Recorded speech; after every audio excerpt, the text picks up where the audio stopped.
안녕하십니까. 6월 4일 한가로운가요? 토요일 오후 저는 공미정입니다. 지금 휴일, 지금 또 3일 황금 연휴잖아요. 다들 어디 강릉 쪽, 동해안 쪽 놀러 가시느라 차들이 가다 서다 반복한다고 계속 라디오, TV 교통정보에서 흘러나오고 있습니다. 네. 자, 오늘은 이제 제가 원래 이제 잡사 이런 일반적인 이야기들을 하는데 좀 오늘 뇌도 쉬어갈 겸 좋아하는 영화 이야기 좀 해볼게요. 다리가 배우들과 함께 주인공이 된 영화들 2022년도 6월호 골프 헤럴드 영화를 참고했어요. 영화 원고를. 다리 하면 두 다리 말고요. 브릿지, 우리 철교 같은 거 있죠.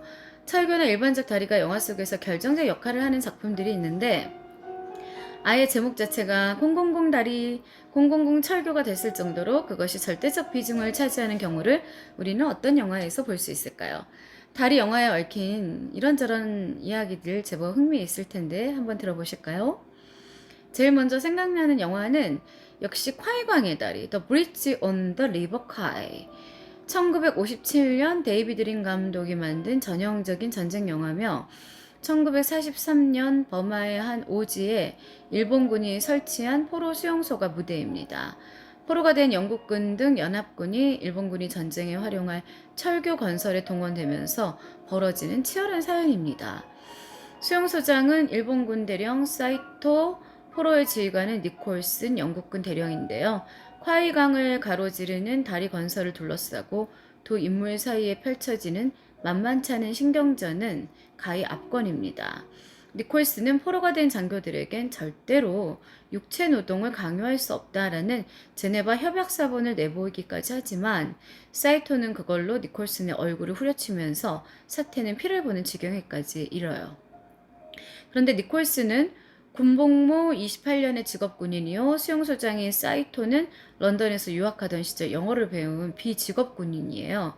그는 자기들보다 영국군이 훨씬 앞선 교량건설의 기술자라는 사실에 굴욕감을 느끼며 몰래 눈물을 흘리기까지 합니다. 열등감이죠. 네. 결국 상대방의 우위를 간파하고 그들을 동원하려 했던 속셈이 끝내 벽에 부딪힌 거죠. 사이토의 요구를 거부한 니콜슨 대령은 드디어 살인적 땡볕을 고스란히 빨아들이게 설계된 비좁고 어두운 우리 속에 짐승처럼 갇힙니다. 얼마나 끔찍하고 고통스러웠을까요? 잔인했어요, 진짜. 영화 보는 내내 저도 숨쉬면서 봤던 그런 기억이 있습니다. 이쯤 미군 포로 한 명이 수용소 탈출에 성공하는데요. 사병이지만 소령 행세를 하는 괴짜 슈어스예요. 이제 신분 세탁을 한 거죠. 그는 나중에 대단히 큰 역할을 하는 주인공이 됩니다.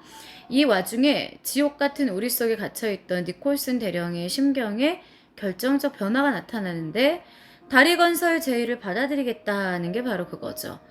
적군에게 굴복해서 마지못해 하는 게 아니라 완벽한 다리를 만들겠다는 그만의 굳은 결심이 이제 서요. 언젠가 전쟁이 끝나고 수많은 사람들이 이 다리를 오갈 때마다 과연 어떻게 지었는지 또 누가 지었는지를 가슴에 되새기길 바란다는 게 변화된 심경의 요지였어요. 그러니 지금은 전쟁 중이요. 이 다리가 적들에게 어떻게 유리하게 활용될 것인가를 알면서도 결심을 한 거죠. 큰 마음을 먹은 거예요. 이율배반이란 바로 이런 경우를 두고 이르는 말이 아니겠습니까? 천신만고 끝에 완공된 다리 위를 첫 열차가 통과하기 전날 밤 그는 이 다리를 영국군 장병들이 설계하고 지었다라고 쓴 명판에 자랑스럽게 망치질까지 합니다. 그렇다면 이 콰이강의 다리의 운명은 과연 어찌 될까요? 영화를 보신 분들은 짐작하시죠? 앞에서 거론했던 탈출한 미군 포로 슈어스는 폭파 전문가였던 거예요. 그는 목숨을 걸고 대작전을 감행하죠. 일본군 첫 군용 열차가 우렁찬 기적 소리와 함께 다리 중간을 지날 때 드디어 폭파에 성공한 겁니다. 통쾌하게 무너지는 다리와 함께 열차는 지상에서 영원으로 이렇게 가버렸습니다. 니콜슨 대령 역할은 알렉 기네스. 그는 이 영화로 당당 아카데미 나무주연상을 수상했지만 린 감독은요 애초에 그 찰스 론스톤을 캐스팅했대요. 그런데 그가 정글 속의 더위와 해충 그리고 우리에 갇히는 걸 감당할 수 없다고 배역을 거절을 했다고 합니다. 그때 대신 이제 나중에 꽝 대신 닭이었지만 그 닭이 닭이 아니었던 거죠. 당당 나무 주연상을 탄 거예요, 아카데미. 포로 수용사장 역시 하야가와 세수인데 그는 할리우드 최초의 아시아계 스타였어요. 다리를 폭파하는 슈어스 역은 당시 여성들의 우상이었던 미남 스타. 저도 정말 개인적으로 좋아하는 윌리엄 홀든이었습니다.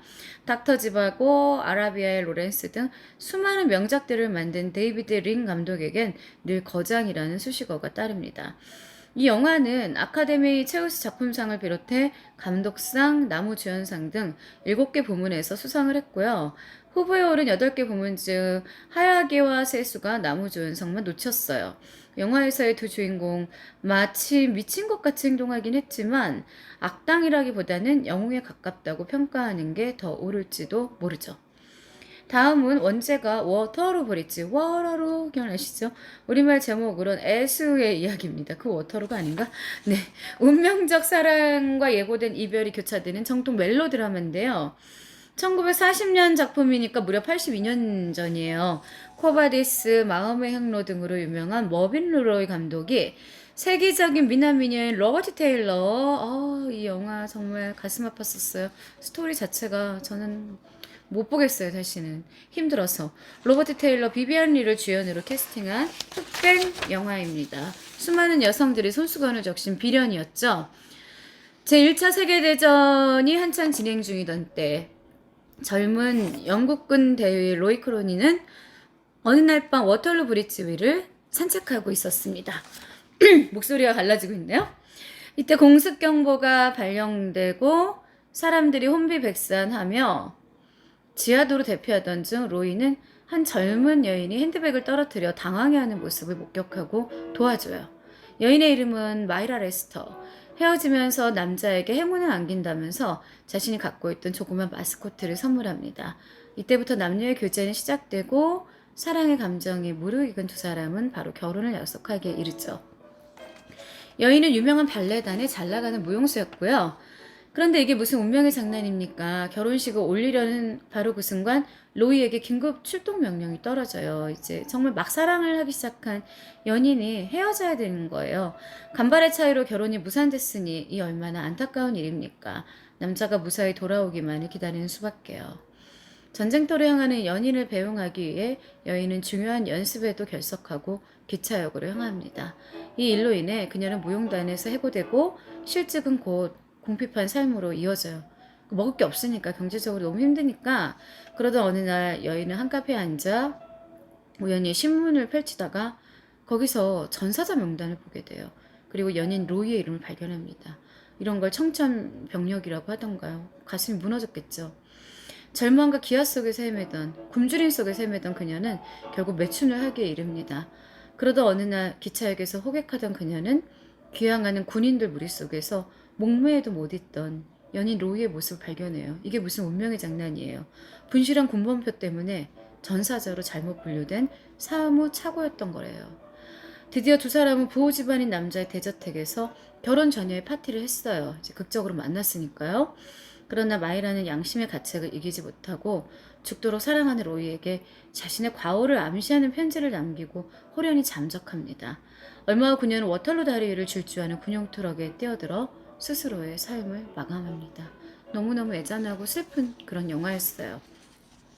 시간이 한참 흘러 제2차 세계대전이 발발하고 대령이 된 로이는 머리가 희끗해진 48세가 됐어요. 그가 어느 날 밤 워털루 다리 위에서 처음 만나던 날 마일라에게서 받았던 마스코트를 만지작거리면서 옛날을 회상합니다.